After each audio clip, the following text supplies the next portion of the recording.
નમસ્કાર મિત્રો, કિસાન સમાચાર ચેનલમાં તમારું ખૂબ ખૂબ સ્વાગત છે। દેશ, દુનિયા અને ગુજરાતના તાજા, મોટા અને સૌથી મહત્વપૂર્ણ સમાચાર જાણીએ તે પહેલા તમે ચેનલમાં નવા હોય તો ચેનલને જરૂરથી સબસ્ક્રાઇબ કરીને વિડીયો લાઈક કરી દેજો।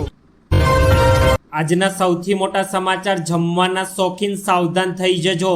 ગુજરાત રાજ્યમાં વિવિધ સ્થાનો પરથી ભોજનમાંથી વિવિધ પ્રકારની જીવાત નીકળવાની ઘટનાઓ સામે આવી રહી છે, જેની સાથે લોકોના સ્વાસ્થ્ય સાથે ચેડાઓ પણ થતા રહે છે।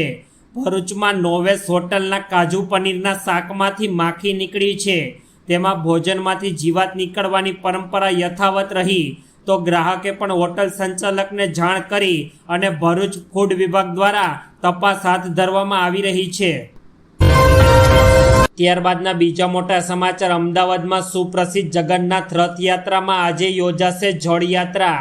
સુપ્રસિદ્ધ જગન્નાથ રથયાત્રાનો આજે પહેલો પડાવ શરૂ થઈ રહ્યો છે। નાથજીની આજે યોજાશે જળયાત્રા।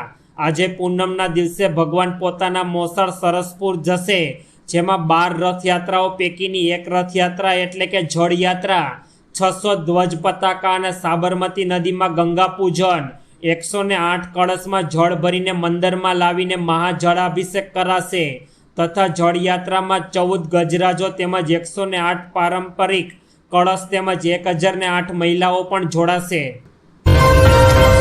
ત્યારબાદના બીજા મોટા સમાચાર, કઠોળના ભાવ ઘટાડવા સરકારે લીધો મહત્વપૂર્ણ નિર્ણય। સંગ્રહખોરીને રોકવા અને ભાવને અંકુશમાં રાખવા માટે સરકારે શુક્રવારે તુવેર અને ચણાની દાળ પર આ વર્ષે સપ્ટેમ્બર સુધી સ્ટોક લિમિટ લાદી છે।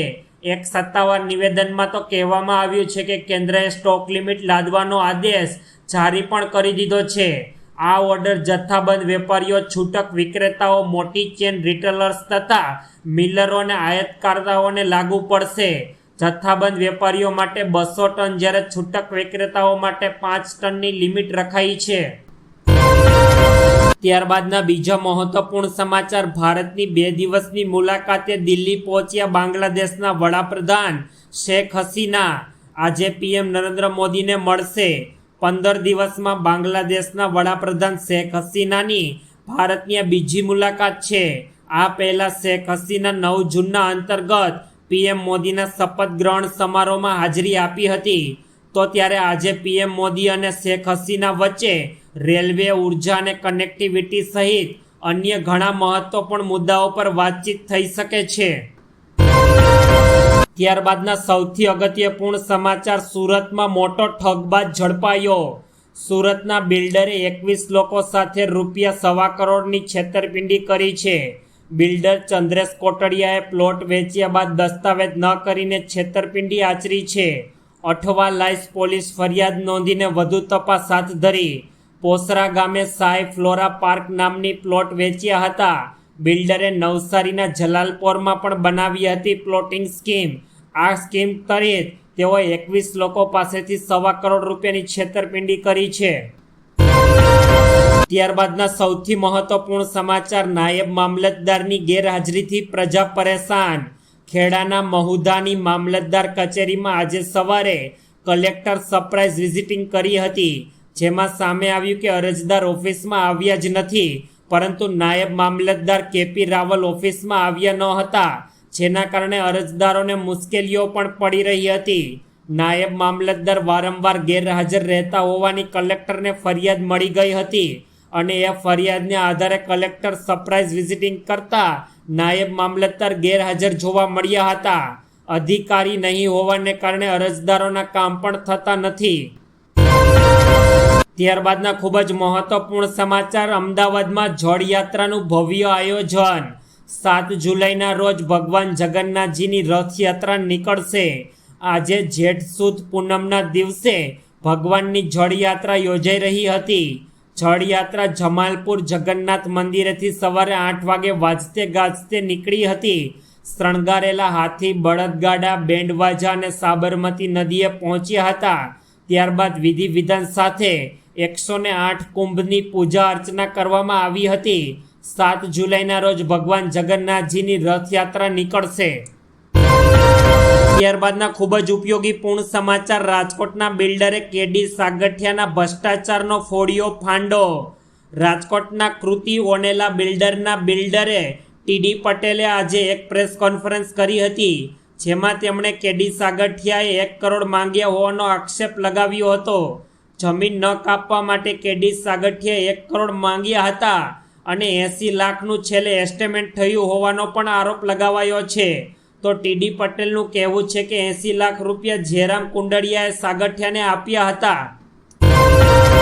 ત્યારબાદના બીજા મોટા સમાચાર, સુરત ડાયમંડ બુર્સને લઈને બીજી ઇનિંગની શરૂઆત થશે, જેમાં અષાઢી બીજના દિવસે ડાયમંડ બુર્સમાં 750 ઓફિસો શરૂ કરાશે.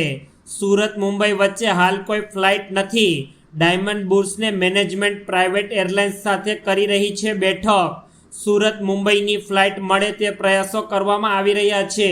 મુંબઈ ફ્લાઇટ ન હોવાથી વેપાર પર થઈ શકે છે મોટી અસર, તથા મહિદપુરા અને હીરા બજારના આગેવાનોનો પણ વેપાર કરાશે. અષાઢી બીજથી સેકન્ડ રાઉન્ડનો પ્રયાસ પણ શરૂ કરી દેવામાં આવશે. ત્યારબાદના અમદાવાદ હવામાન વિભાગે રાજ્યમાં ભારેથી અતિભારે વરસાદની આગાહી કરી.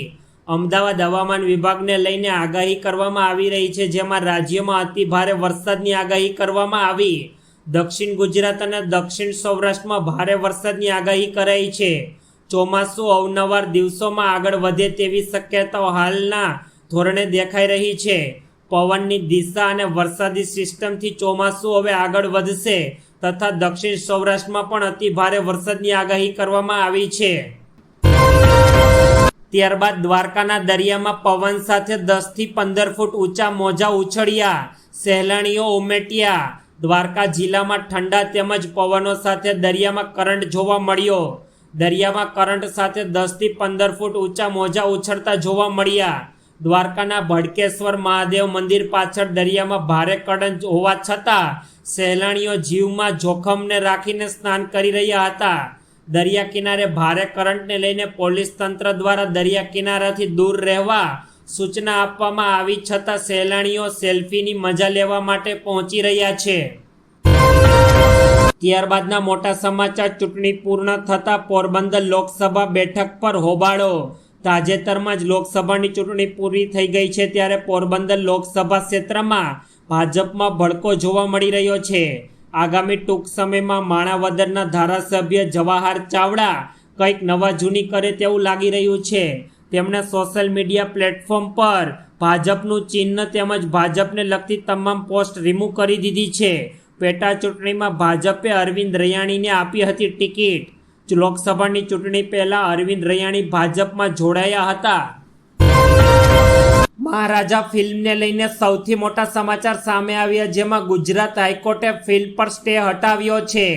તેમાં મહારાજા ફિલ્મ રિલીઝ કરવામાં આવશે, તથા પ્રતિબંધિત માટેની અરજી હાઈકોર્ટે ફંગાવી છે, તથા હાઈકોર્ટના જસ્ટિસે મહારાજા ફિલ્મને નિહાળી બ્રાહ્મણ સમુદાય અને વૈષ્ણવ સંપ્રદાયના લોકોએ ધાર્મિક આસ્થાને ઠેસ પહોંચાડવાનો આરોપ લગાવ્યો હતો.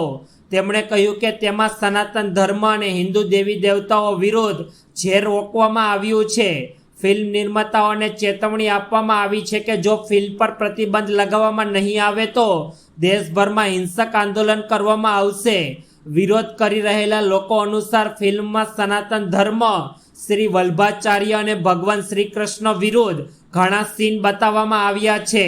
મહારાજાને માનહાનિ કેસની સત્ય ઘટનાથી પ્રેરિત ફિલ્મ બનાવવામાં આવી છે.